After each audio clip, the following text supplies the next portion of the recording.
Baiklah, saya akan menjelaskan kebijakan masa pemerintahan Hindia Belanda. Yang pertama yaitu kebijakan ekonomi. Kebijakan ekonomi terbagi menjadi 4, yaitu bidang pertahanan, bidang keuangan, bidang pemerintahan, dan bidang sosial. Dalam bidang pertahanan yaitu membangun jalan raya dari Anyer sampai Panarukan kurang lebih 1000 km yang diselesaikan dalam waktu 1 tahun dengan kerja paksa atau rodi. Di setiap 7 km dibangun pos jaga dan membangun benteng di beberapa kota dan pusat pertahanannya di Kalijati, Bandung. Dalam bidang keuangan yaitu mengeluarkan mata uang kertas dan menjual tanah produktif milik rakyat kepada swasta sehingga muncul tanah swasta atau partikulir yang banyak dimiliki orang Cina, Arab, dan Belanda.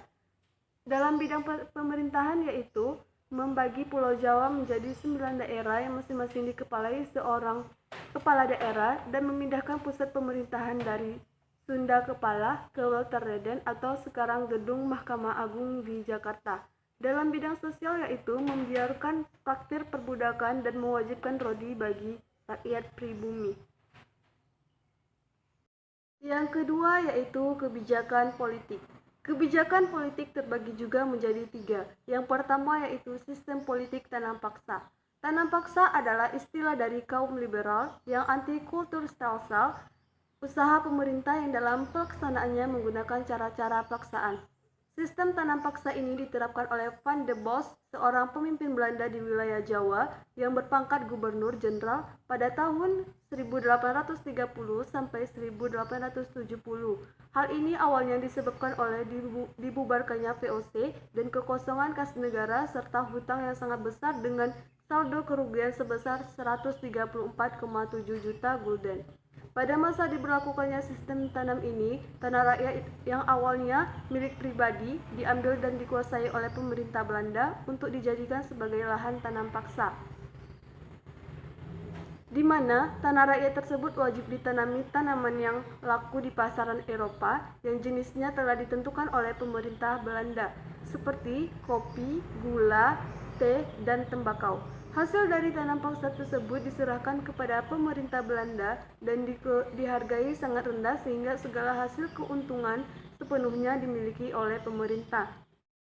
Yang kedua yaitu sistem liberal. Kemenangan Partai Liberal dalam pemilu di Belanda mengakibatkan berubahnya sistem politik di negara tersebut menjadi politik liberal. Hal ini baik langsung maupun tidak langsung tentu memberi pengaruh terhadap negara-negara di jajahan Belanda, salah satunya Indonesia. Sistem tanam paksa sejak tahun 1830 harus dihapuskan karena sangat bertentangan dengan paham kebebasan yang dibawa oleh politik liberal. Pada tahun 1817 dapat dianggap sebagai batas akhir dari sistem tanam paksa.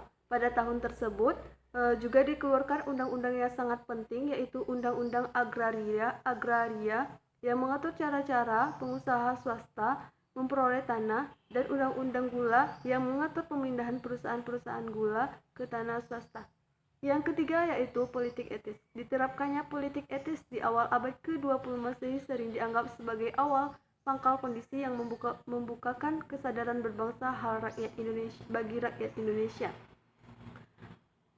Politik etis kolonial Belanda ini awalnya tak kalah dirumuskan menimbulkan sikap pro dan kontra, baik di kalangan intelektual, politis, dan rohaniawan di Belanda. Munculnya kaum etis yang dipelopori oleh Pieter Borsov dan Van Deventer ternyata membuka mata pemerintah kolonial untuk lebih memperhatikan nasib para pribumi yang terbelakang. Perubahan sosial dan budaya. Dalam bidang sosial, yaitu pengaruh kehidupan Belanda yang menganut agama Kristen dan Katolik yang mempengaruhi budaya Indonesia yang berlatar belakang sebagai agama Hindu dan Buddha membuat masyarakat mendirikan gerakan agama Kristen dan Katolik. Dalam bidang budaya, yaitu masuknya bangsa Belanda mengakibatkannya adanya pengaruh budaya dari bangsa Barat.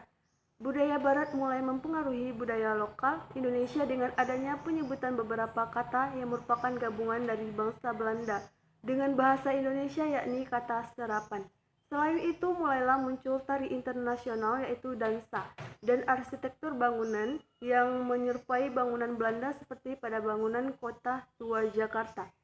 Baiklah, hanya itu penjelasan dari saya. Saya akhiri dengan Assalamualaikum warahmatullahi wabarakatuh.